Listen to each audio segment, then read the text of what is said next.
Hi. ஒரு முக்கியமான விஷயம் என்னன்னா, என்னோட ஃப்ரெண்டு ஒருத்தவங்கள நான் ஒரு எக்ஸிபிஷனுக்கு போயிருந்தபோது பார்த்துருந்தேன். அவங்க ரொம்ப சந்தோஷமா ஹஸ்பண்ட் அண்ட் ஒய்ஃப் தான் வந்திருந்தாங்க. ரொம்ப சந்தோஷமா எங்களோடயும் என்ஜாய் பண்ணாங்க. அவங்க ஃப்ரெண்ட்ஸ் எல்லாம் வந்திருந்தாங்கல்ல ஃபேமிலியோட, ஒவ்வொருத்தரும் ஃபேமிலியோட ரொம்ப சந்தோஷமா இருந்தாங்க. அதற்கப்புறம் அவங்க எங்கிட்ட கொஞ்சம் பர்சனலா பேசினாங்க. அப்படி பேசும்போது ஒரு சின்ன விஷயத்த சொல்லி ரொம்ப கவலைப்பட்டாங்க.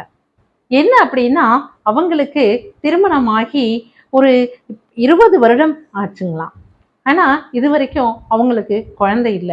அந்த குழந்தை இல்லைங்கிறத அவங்க பெருசாவே நினைக்கல. ஏன் அப்படின்னா, எல்லோருடையும் அவங்க அன்பா, பாசமா, பண்பா அவங்க பழகுறதுனால, அந்த ஹஸ்பண்ட் அண்ட் ஒய்ஃபும் ரொம்ப அந்யோன்யமா இருக்காங்க. அதனால இதனை பற்றி எதுவுமே அவங்க பெருசா வருத்தப்படல.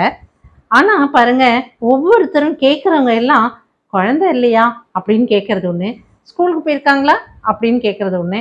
இது மாரி சில விஷயங்கள தொடர்ந்து கேட்கும்போது தான், நமக்கு அந்த மனசு கஷ்டம் வருது, ஏக்கம் வருது. அப்படின்னு ஒவ்வொருத்தரும் ஒவ்வொரு ஐடியா வேற சொல்றாங்க. இந்த கோவிலுக்கு போங்க, அந்த கோவிலுக்கு போங்க, அந்த விரதம் இருங்க அப்படின்னு சொல்லிட்டு நிறைய சொல்லும்போது தான் நமக்கு கஷ்டமா இருக்கு அப்படின்னு சொல்லி ஃபீல் பண்ணாங்க. அதே போல தான் இன்னொரு ஃப்ரெண்டு சொல்லும்போது, "உங்க பையனுக்கு இன்னும் கல்யாணம் ஆகலையா? உங்க பொண்ணுக்கு இன்னும் கல்யாணம் ஆகலையா?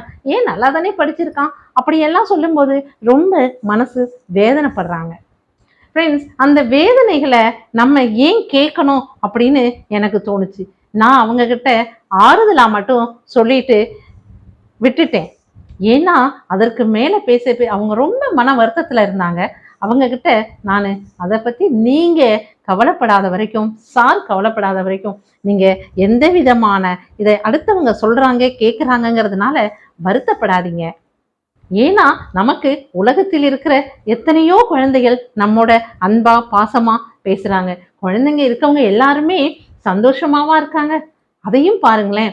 குழந்தைகள் இல்லைங்கிற கவலை இருக்கிறவங்க, குழந்தைகள் இருக்கிறவங்க எத்தனை பேர் அந்த குழந்தைகளாலேயே கஷ்டப்படுறவங்களும் இருக்காங்க.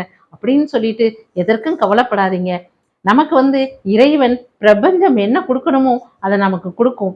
அதனால கவலைப்படாம இருங்கம்மா அப்படின்னு சொல்லிட்டு 2 விதமான பேர்களுக்கும் நம்ம ஒரு ஆறுதல் சொல்லிட்டு வந்தோம். மிக சந்தோஷமா தான் இருந்தாங்க. மிக சந்தோஷமா தான் நாங்க பிரிஞ்சு வந்தோம்னு வச்சுக்கோங்களேன். இப்பயும் ஃபோன் கான்டாக்ட்ல தான் இருக்காங்க. என்ன ரொம்ப சந்தோஷமா பேசிக்கிட்டு இருக்காங்க. அப்படிப்பட்டவங்கள நம்ம ஏங்க அதையும் இதையும் கேட்டு கவலைப்பட வைக்கணும் அப்படின்னு தோணுச்சு. இது சரிதானே ஃப்ரெண்ட்ஸ்? எனக்கு ரொம்ப சரியா பட்டது.